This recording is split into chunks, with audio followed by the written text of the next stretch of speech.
ఒకటో తేదీ శుభవార్త. భారీగా తగ్గిన కమర్షియల్ గ్యాస్ సిలిండర్ ధర.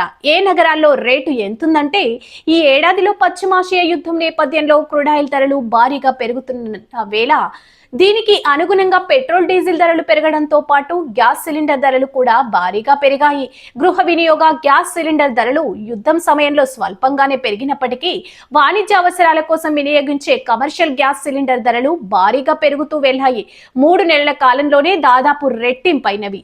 అయితే ఈ ధరల పెంపు నుంచి ఎట్టకేలకు ఇప్పుడు ఉపశమనం లభిస్తుంది. వరుసగా 2 నెలలోనే వాణిజ్య గ్యాస్ సిలిండర్ ధరల్ని చమురు మార్కెటింగ్ కంపెనీలు తగ్గించడం విశేషం. ప్రస్తుతం ఎక్కడ రేట్లు ఎలా ఉన్నాయో ఇప్పుడు మనం తెలుసుకుందాం. ఆగస్టు 1వ తేదీన ఆయిల్ మార్కెటింగ్ సంస్థలు కొత్త గ్యాస్ ధరల్ని ప్రకటించాయి. ఇక్కడ చాలా ప్రాంతంలో సిలిండర్ కి 200కు పైన తగ్గింది. అంతకుముందు జూలై నెలలో కూడా వాణిజ్య గ్యాస్ సిలిండర్ ధర ప్రాంతాన్ని బట్టి 180కి పైనే తగ్గింది. ఈ 19 కిలోల కమర్షియల్ గ్యాస్ సిలిండర్ ధర తగ్గడం రెస్టారెంట్లు, హోటళ్లు, ఇతర చిన్న వ్యాపారాలు చేసే వారికి ఊరటను కల్పిస్తుంది.